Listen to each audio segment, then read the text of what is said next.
నమస్తే, welcome to Telugu రాజ్యం. ప్రస్తుతం మనతో పాటు ఉన్నారు పొలిటికల్ అనలిస్ట్ చింతా రాజశేఖర్ గారు ఉన్నారు. నమస్కారం సార్. చింతా రాజశేఖర్ గారు, చాలా డేస్ తర్వాత మ్యాక్సిమం నాకు తెలిసి మనం మేలో మాట్లాడుకున్నాము, తర్వాత మళ్ళీ నవంబర్లోనే. ఇప్పుడు ముఖ్యంగా ఏపీ రాజకీయాల విషయాలు మాట్లాడదాము. విశాఖకు గూగుల్ డేటా సెంటర్ వచ్చింది.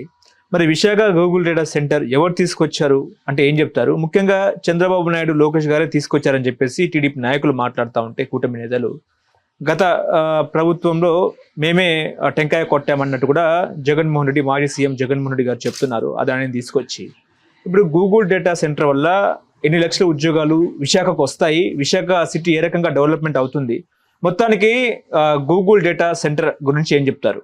Google data centre Jaganmohan Reddy గారు హయాంలో అదానీ డేటా సెంటర్ అని ఒకటి పెట్టారు. దానికి అదానీ వచ్చి టెంకాయ కొట్టడము అది స్టార్ట్ చేశారు. ఆ తర్వాత అదే ప్రెమిసెస్ని ఇప్పుడు పేరు మార్చి గూగుల్ డేటా సెంటర్ పెట్టారు.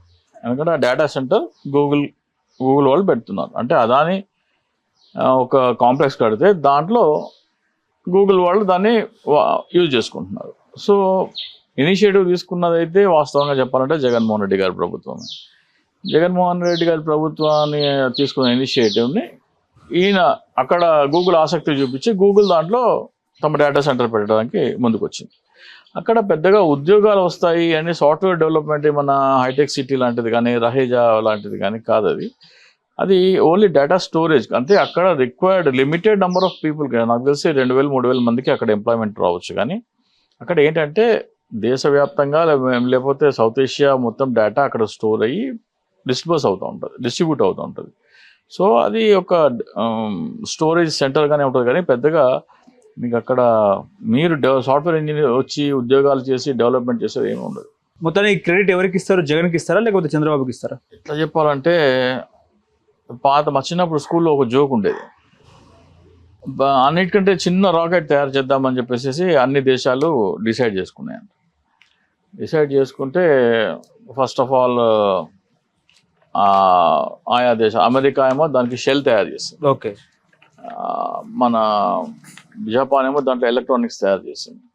రష్యా ఏమో దానికి ఫ్యూయల్ అట్లా అన్ని దేశాలు కొంత కాంట్రిబ్యూట్ చేసుకుంటా మన భారతదేశానికి వచ్చేటప్పటికల్లా అక్కడ ఈ చంద్రబాబు నాయుడు ఉన్నాడు.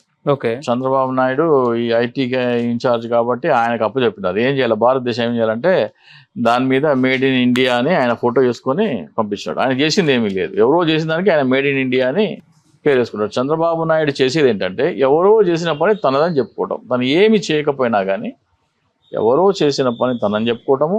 అలాగే ఆంధ్రప్రదేశ్ని నాశనం చేసిన వినాశకారి ఆయన. అందరూ విజనరీ అంటారు కదా, ఆయన విజనరీ కాదు, వినాశకారి. దానికి 4-5 నేను చెప్తాను. ఆయన మొదటిసారి ముఖ్యమంత్రి అయినప్పుడు కృష్ణా గోదావరి బేసిన్లో చమురు నిక్షేపాలు దొరికినాయి. దాన్ని ఆయన ఎవరు కావాలని టెండర్ లాగా దాంట్లో గుజరాత్ ప్రభుత్వము, అంబానీలు కలిసి పాల్గొని వాళ్ళు తీసుకుపోయినారు. అప్పుడు అయిపోయిన తర్వాత నరేంద్ర మోడీ అని చెప్పినారు, అంత చెవట సన్నాసి ముఖ్యమంత్రి నేను ఎక్కడా చూడలేదు, ఆయన పాల్గొకుండా వేరే వాళ్ళని పిలవటం ఏంది, మేము పాల్గొని ఆ చమురు నిక్షేపాలని గుజరాత్కి తరలించుకొచ్చి మేము వ్యాపారం చేస్తున్నాము, అంత తెలివి తక్కువ ముఖ్యమంత్రిని ఎక్కడా చూడలేదని అప్పుడే 2006లోనో 2007లోనో మోడీ స్టేట్మెంట్ ఇవ్వడం జరిగింది. అది కూడా పోగొట్టినాడు ఆంధ్రప్రదేశ్. అట్లాగే రాష్ట్ర విభజన తర్వాత మాకు ప్రత్యేక హోదా వద్దు, ప్యాకేజీ చాలని రాసిచ్చినాడు. ఆంధ్రప్రదేశ్ యువత ఉద్యోగ ఉపాధి వ్యాపార అవకాశాలు కల్పించి ఆంధ్రప్రదేశ్ ఆదాయాన్ని పెంచే ప్రత్యేక హోదాని మాకు అవసరం లేదు, ప్యాకేజీ చాలని రాశారు. ఇది విజనరీ కాదు, వినాశకారి చేస్తాడు. పోలవరం ఎత్తు 47 మీటర్ల నుంచి 40 మీటర్లకు తీసుకొచ్చినా పర్వాలేదు, మాకు నో ప్రాబ్లం అని 7 లక్షల ఎకరాల నీటి సాగు ఉండాల్సింది దాన్ని తీసుకొచ్చి 2 లక్షల ఎకరాలకు కుదించినాడు. ఇప్పుడు జగన్మోహన్ రెడ్డి గారు 17 మెడికల్ కాలేజీలు కడితే దాన్ని ప్రైవేట్ పరం చేస్తా అంటున్నాడు. ఇవన్నీ వినాశకారి చేసే ఆలోచనలు, విజనరీ కాదు. ఆయన చేయని పనులు తాను చేసినట్టు చెప్పుకుంటాడు. ఆంధ్రప్రదేశ్ సర్వనాశనం చేసినాడు ఆయన. జగన్మోహన్ రెడ్డి తీసుకురాని కంపెనీలు లోకేష్ గారు తీసుకొచ్చారు, చంద్రబాబు నాయుడు గారు తీసుకొచ్చినారు. ఏవి? Artificial intelligence, AI data centre. ఈ డేటా సెంటర్ వల్ల విశాఖలో ఉన్న చదువుకున్న విద్యార్థులకు, రాష్ట్రంలో చదువుకున్న విద్యార్థులకు కూడా 1,84,000 ఉద్యోగాలు వస్తాయని చెప్పేసి కూడా చెప్పడం జరుగుతుంది. మరి దీని గురించి ఎందుకు మీరు ఆలోచిస్తలేరు? ఇప్పుడు చంద్రబాబు నాయుడు ఏమంటారు, ఐటీ నేనే తీసుకొచ్చినా అంట. ఏఐ నేనే తీసుకొచ్చా అంటాడు రేపు పొద్దున్న. ఇక్కడ ఏఐలో ఎవరెవరు ఎక్కడెక్కడ ఉన్నారో దేశంలో చాలా చోట్ల ఉంది, ఐటీ సెంటర్లు చాలా చోట్ల ఉన్నాయి. సో అక్కడ ఏఐ ఎవరు ఎక్కడెక్కడ వెళ్తుంది, రాబోయే 5 సంవత్సరాల తర్వాత ఎవరెవరు ఎంతెంత ప్రగతి సాధించారు, ఎన్నెన్ని ఉద్యోగాలు సాధించారు అనేది రాబోయే రోజుల్లో తెలుస్తుంది మనకి. చంద్రబాబు నాయుడు ఏం చెప్తున్నారు, ఏమి చేయకపోయినా కానీ ఇప్పుడు నిన్న ఆ ఛానల్లో వాళ్ళకి సిగ్గన్నా ఉందా లేదా, అది జర్నలిజమా బూట్ లిక్కరిజమా నాకైతే అర్థం కాదు. కానీ ఆ మహాన్యూస్ వంశీ ఏమంటాడంటే అవసరమైతే మొందా తుఫాన్ని తీసుకెళ్ళి అవతలకి విసిరేసేవాడు అంట.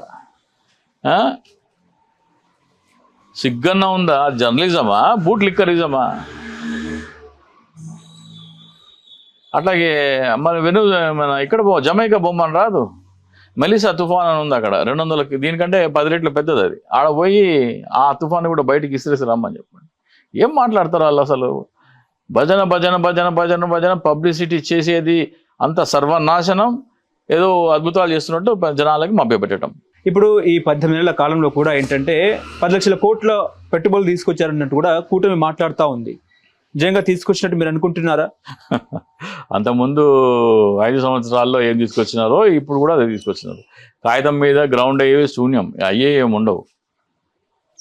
ఎవరో చేసినా వీళ్ళు తెచ్చుకున్నట్టు చెప్పుకోవాలి కానీ చేసేది ఏమి ఉండదు. వీళ్ళు చేసేది ఏంటి, అమరావతిని అమ్మేయటము, అమరావతిలో 5 లక్షల కోట్ల స్కాము, ఇవన్నీ స్కాములు చేయటము, లిక్కర్ స్కామ్, లిక్కర్ కల్తీ మద్యం, ఇది వీళ్ళు చేసేది. ఓకే, ఇప్పుడు గతంలో చంద్రబాబు నాయుడు ఐటీతో మాట్లాడినారు 2004లో, 2024లో ఆయన ఏఐతో మాట్లాడుతున్నారు. అంటే నమ్మొచ్చా? చెవిలో పువ్వు పెడుతున్నారంట. ఐటీ తీసుకొచ్చింది రాజీవ్ గాంధీ గారు, ఇక్కడ మన హైటెక్ సిటీ ప్రారంభోత్సవం చేసింది, పునాదిరా చేసింది నేదురుమల్లి జనార్దన్ రెడ్డి గారు. ఓకే, సో ఇక్కడ చంద్రబాబు నాయుడుకి దానికి ఎటువంటి సంబంధం లేదు, దూరాన సంబంధమే లేదు. కానీ చంద్రబాబు నాయుడు తీసుకొచ్చిన డేటా సెంటర్ని తానే తీసుకొచ్చాను అని చెప్పిన వ్యక్తి జగన్మోహన్ రెడ్డి ఆ క్రెడిట్ని కూడా తానే కొట్టేస్తున్నారు అనేది కూడా ఒక చర్చ. నిజమే అంటారా? అదాని డేటా సెంటర్ ఉన్నది కదా, అదాని డేటా సెంటర్ పేరుకి ముందర గూగుల్ పెట్టినారు కదా, అది స్టార్ట్ అయింది అదాని డేటా సెంటర్ లాగా. ప్రిమిసెస్ అది కాకుండా వేరేది, అదాని డేటా సెంటర్ కాకుండా వేరేది ఏమైనా ఉందా? గూగుల్ వేరే చోట వచ్చిందా? అదే ప్లేస్లో వచ్చింది కదా. అదే ఎవడో దాని మేడ్ బై చంద్రబాబు నాయుడు అని బ్రాండింగ్ చేసుకుంటాం అంతే. కానీ ఇప్పుడు ఏఐ డేటా సెంటర్ మీద జగన్మోహన్ రెడ్డి కూడా కొన్ని వ్యంగ్యంగా కామెంట్ చేసినారు. ఆ కామెంట్ తన మీదనే మళ్ళీ టీడీపీ నాయకులు కూటమి ట్రోల్ చేశారు. ఆయన ఎటువంటి కామెంట్ చేశారంటే ఏఐ అంటే ఏంటంటే డేటాకి మైండ్ అప్లై చేస్తే ఆర్టిఫిషియల్ ఇంటెలిజెన్స్ అన్నట్టు కూడా ఆయన కామెంట్ చేసినారు. నిజంగా ఆ రకంగా ఉంటుందా? డేటా అంటే ఏంటి? డేటా అంటే సమాచారం, ఇంటెలిజెన్స్ అంటే మైండ్ అంటే ఇంటెలిజెన్స్. అప్లై యువర్ మైండ్ అంటే బుర్రవాడు అంటాం. అంటే ఏంటి? తెలివి ఉపయోగించాం అంటే ఇంటెలిజెన్స్ ఉపయోగించమని అర్థం. డేటాకి ఇంటెలిజెన్స్ అప్లై చేస్తే అదే ఆర్టిఫిషియల్ ఇంటెలిజెన్స్. ఉదాహరణకి పోయినసారి విజయవాడకి తుఫాన్ వచ్చింది, వరదలు వచ్చాయి. వరదలు వస్తే వీళ్ళు ఒక ఏఐ అప్లికేషన్కి ఒక కామెంట్ ఇచ్చారు. ఏంటి? డ్రోన్ ద్వారా ఫుడ్ ప్యాకెట్లు అందిస్తున్నట్టు ఒక ఫోటో క్రియేట్ చేయమని. ఎవరైనా సరే మీ దగ్గర ఫోన్ ఉంటే రాహుల్ గాంధీ జగన్మోహన్ రెడ్డి షేక్ హ్యాండ్ చేసినట్టు ఒక ఫోటో క్రియేట్ చేయమని గ్రాక్ కానీ లేకపోతే చాట్ జీపీటీకి కానీ ఒక కామెంట్ ఇవ్వండి. అదేం చేస్తుంది? డేటా అంటే రాహుల్ గాంధీ ఫోటో, జగన్మోహన్ రెడ్డి ఫోటోలు అన్ని తీసుకొచ్చి షేక్ హ్యాండ్ ఇస్తున్నట్టు అప్లై చేస్తున్నట్టు అది చేస్తుంది. అంటే అది తన మైండ్ అప్లై చేసి ఆ ఫోటోలు రెండు తీసుకొచ్చి వాళ్ళిద్దరు కలిసి ఉన్నట్టు చూపిస్తుంది మీకు. జగన్మోహన్ రెడ్డి చెప్పింది సాఫ్ట్వేర్ ఇంజనీర్లు మాకు లక్షల జీతాలు డ్రా చేశామని చెప్పుకునే చవట సన్నాసి దద్దమ్మలు కూడా జగన్మోహన్ రెడ్డి గారు డేటాకి మైండ్ అప్లై చేస్తే ఏందని ఎగతాళి చేస్తున్నారు. వాళ్ళు సాఫ్ట్వేర్ ఇంజనీర్ ఎట్లయినారో, ఏడ చదివినారో, ఎట్లయినారో నాకైతే అర్థం కాదు. కానీ ఫర్ ఎగ్జాంపుల్ మనం ఒకటి తీసుకుందాం. భారతదేశాన్ని కాంగ్రెస్ పార్టీ 2 ముక్కలు చేసిందని అంటారు అందరూ. ఈ బీజేపీ, ఆర్ఎస్ఎస్, హిందుత్వవాదులు, సనాతనీయులు, పవన్ కళ్యాణ్ బ్యాచ్. ఒక గ్రాక్ కానీ లేకపోతే చాట్ జీపీటీ కానీ వెళ్ళి హూ ప్రపోజ్డ్ 2 నేషన్ థియరీ అంటే దేశాన్ని 2 ముక్కలు చేసే అనే థియరీని మొట్టమొదట ఎవరు ప్రపోజ్ చేశారు అంటే అదేం చేస్తుంది? మొత్తము సమాచారంలో అంటే డేటా ఎక్కడెక్కడుందో వెతికి 2 నేషన్ థియరీ ఎప్పుడెప్పుడు ఎవరెవరు మాట్లాడారు అనిపిస్తే మనకి ఫస్ట్ వీర్ సావర్కర్ అని చెప్తారు కదా. సావర్కర్ వినాయక్ దామోదర్ సావర్కర్. అతను వచ్చి హిందువులు ముస్లింలు ఒకేసారి ఉండటం, ఒకే చోట ఉండటం సాధ్యం కాదు, 2 నేషన్ థియరీ అని ఫస్ట్ ఆయన ప్రపోజ్ చేశాడు. దానిని పట్టుకొని జిన్నా అవునవును నిజమే, మాకు కూడా 2 నేషన్ థియరీ కావాలి, దేశాన్ని 2 ముక్కలు చేయాలని. దేశాన్ని 2 ముక్కలు చేయాలని ప్రతిపాదించింది కాంగ్రెస్ పార్టీ కాదు, బీజేపీ పూర్వీకులు, బీజేపీ విత్తనాలైన వీర్ సావర్కర్, వినాయక్ దామోదర్ సావర్కర్. దాన్ని జిన్నా పట్టుకున్నారు. ఇవన్నీ మీ చాట్ జీపీటీలో కొడితే ఏమవుతుంది, ఎక్కడెక్కడ ఏ పుస్తకాలు ఏ మీటింగుల్లో ఇవన్నీ ఉన్నాయో వెతికి, ఫర్ ఎగ్జాంపుల్ ఒక షెల్ఫ్ నిండా ఒక 1000 పుస్తకాలు ఉన్నాయనుకోండి, దాంట్లో ఏ పుస్తకంలో ఈ సమాచారం ఉంటుందో మీకు తెలియదు, కానీ మీరు ఆ సమాచారం ఏంటి, డేటా. ఆ పుస్తకంలో ఉన్న సమాచారం ఒక డేటా. దాన్ని మీరు ఎవరు రాశారు, ఎప్పుడు రాశారని మీరు కమాండ్ ఇస్తే ఆ పీడిఎఫ్స్ అన్ని చదివి, ఆ డేటా మొత్తం చదివి మీకు సమాచారం ఇచ్చేదే ఆర్టిఫిషియల్ ఇంటెలిజెన్స్. సో ఏఐ అనేది డేటాకి మైండ్ అప్లై చేస్తే ఏఐ అనేది 100% కరెక్ట్. ఈ చవట సన్నాసి దద్దమ్మలకి, ఈ జన సైనికులకి ఇలాగ అర్థం కాదు. అంటే గతంలో జగన్మోహన్ రెడ్డి సీఎంగా ఉన్నప్పుడు విశాఖకు ఫిష్ హార్బర్లు, మటన్ హార్బర్లు, మటన్ కొట్లు తీసుకొచ్చినాడు. చంద్రబాబు నాయుడు 4వ సారి ముఖ్యమంత్రి అయిన తర్వాత ఏకంగా డేటాని తీసుకొచ్చారు, ఏఐని తీసుకొచ్చారు, వాళ్లకు వీళ్లకు తేడా ఇది అన్నట్టు మాట్లాడుతున్నారు. చంద్రబాబు నాయుడు తీసుకొచ్చాడా? ఇప్పుడు ఉన్నదా?